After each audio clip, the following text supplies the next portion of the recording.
if you want to be really a world-class city, you have to be at the forefront of defining what culture is in the future.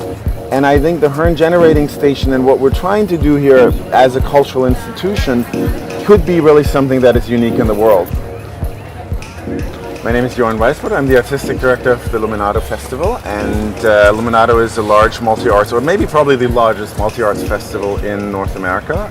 We are here at the Jörn Generating Station. It's our 10th anniversary, and the Jörn Generating Station sits in the Portlands in Toronto, and it has been decommissioned in 1983, and was actually the largest enclosed space in Canada when it was built.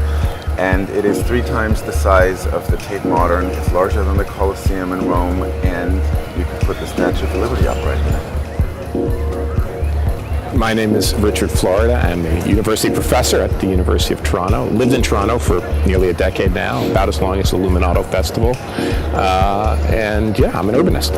So this was a pretty bold move for you to hold this here. I mean that's kind of courageous because people are used to going and seeing performing arts and cultural organizations at big established institutions. So what gave you the vision of doing it here? There was a lot thinking about what is a cultural institution of the 21st century, and how can we create a cultural institution or a cultural statement that reflects the diversity of this city. And the idea that we sort of pursued here is regular cultural institutions are separated in space because everyone has their own space, but they're not separated in time.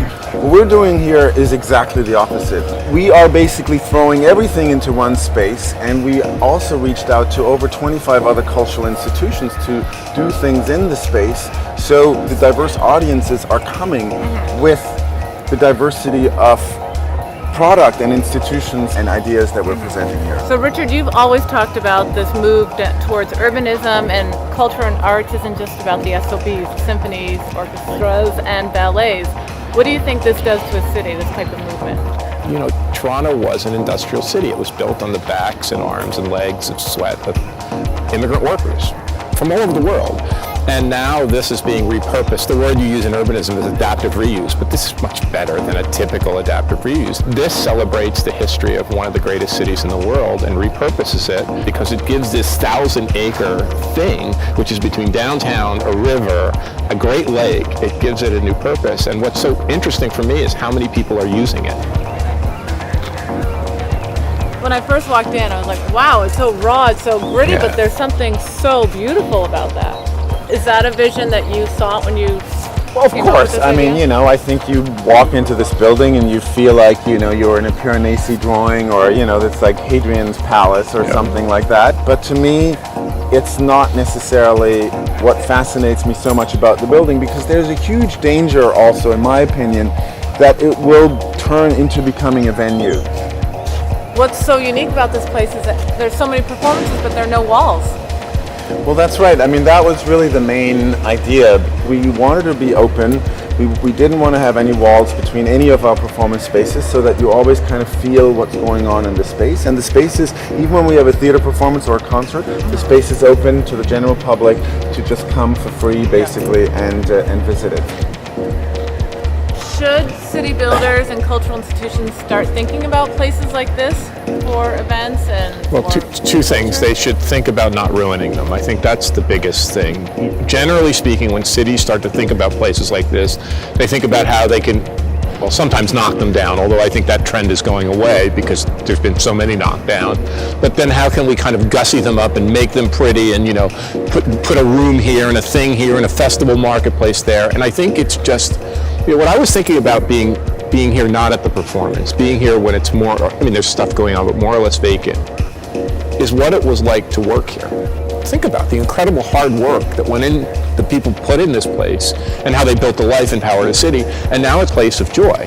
So in a way, what's really important is to maintain this originalness, this authenticity, so we can remember the past, and not, you know, kind of shine it up and wax it up and buff it up, so it just, well, this is really cool. It's, as you said, it becomes a venue. It has to retain its original soul so that we can remember all of that struggle and work that built the great cities that we all have the great privilege of inhabiting today.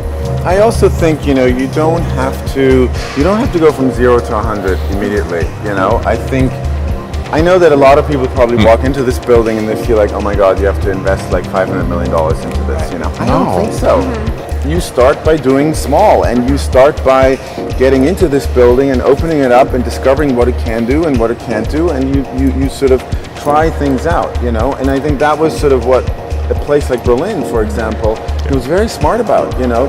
They let artists take over spaces. Artists need freedom. They don't need rules or conditions under which to work. They don't need real estate developers to build huge condos and then put some gallery spaces or, you know, workshop spaces.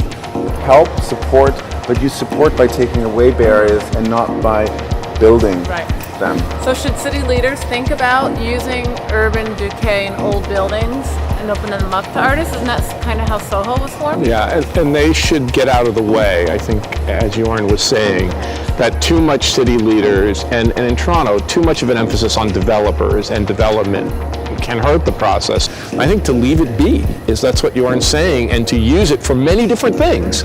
It could be used 12 months a year for all sorts of different things, but just leave it be.